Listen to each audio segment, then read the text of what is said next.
The shopping mall was packed, music playing, lights flashing from every window. A man walked through the main corridor, his sneakers dusty, worn at the edges. He carried a cloth bag and moved slowly, stopping now and then to admire store displays. Near T, a luxury shoe store, a young woman behind the counter pointed at him and whispered something to her co-worker. They giggled. Then, loud enough for nearby customers to hear, she said, "Looks like someone forgot which decade he's in." A few people laughed. The man just nodded slightly and walked away. But within the next hour, that same woman would be standing in disbelief as the man she mocked signed the mall ownership papers. Inside the store, the girl kept laughing. "Seriously, did you see his shoes? Like something out of a 90s movie." Her co-worker added, "You'd think he'd at least clean them." What they didn't see was that the man had stopped at the food court. He pulled out a phone and made a short call. His voice was low, calm, confident. Then he opened a brown envelope and checked a few documents. One had a seal, something official. Back inside the shoe store, a few people had started whispering. "That guy looks familiar."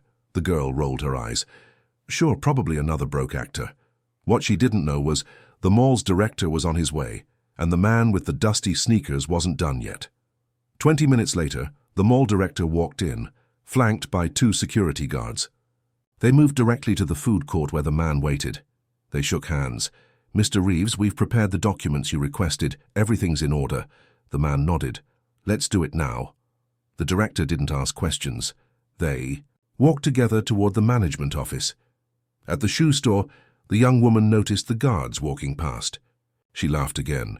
"VIP security for who, that guy?" Then her manager rushed out, sweating. "Everyone, straighten up. We have a situation." The co-workers exchanged glances. Something was happening, and it was much bigger than they realized. Upstairs, in the management office, Keanu Reeves was handed a pen. He signed 3 documents, each stamped and sealed. The director extended his hand and smiled. "Congratulations. As of today, you own this entire mall." Keanu replied, "Thank you. I won't make changes, just improvements." Meanwhile, downstairs, the girl saw her manager speaking urgently with someone in a suit. She caught a few words. "VIP guest, new ownership, Reeves." Her smile faded. She looked toward the entrance, and there he was, the man with the dusty sneakers. Now flanked by the mall director and 2 guards, people began taking pictures. Customers turned their heads. The whispering grew louder. Then Keanu looked directly at her. The girl stepped back instinctively, her face pale. Her co-worker whispered, "That's Keanu Reeves. You laughed at his shoes." She didn't say a word. Keanu walked into the store, calm as ever. The manager rushed to greet him. "Mr. Reeves, welcome. We're honored." Keanu looked at the young woman and said, "I came here today to buy a gift, but I ended up receiving one instead." She stammered, "Sir, I didn't mean—" He raised a hand gently. "You don't have to explain. Just remember, not everything expensive shines, and not everything that shines has value." She lowered her head in shame. But Keanu had one more surprise in mind.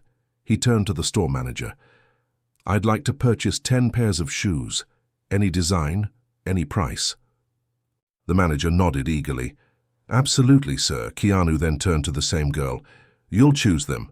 For children at the orphanage near 5th Street." The girl was speechless. "I don't need new shoes," he said. "But they do, and maybe you'll understand why when you hand them over yourself." The entire store fell silent. Then the girl nodded slowly, tears forming in her eyes. "Yes, sir, I will." Keanu walked out, the mall director at his side, but there was still one final moment before he left. As he exited the building, reporters had already gathered. Cameras flashed, people shouted his name.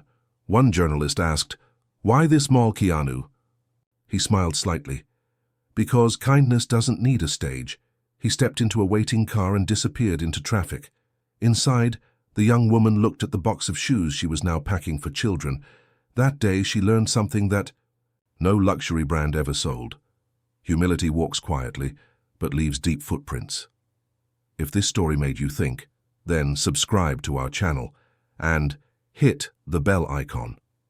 For more powerful real-life lessons and emotional stories, the next one will surprise you even more.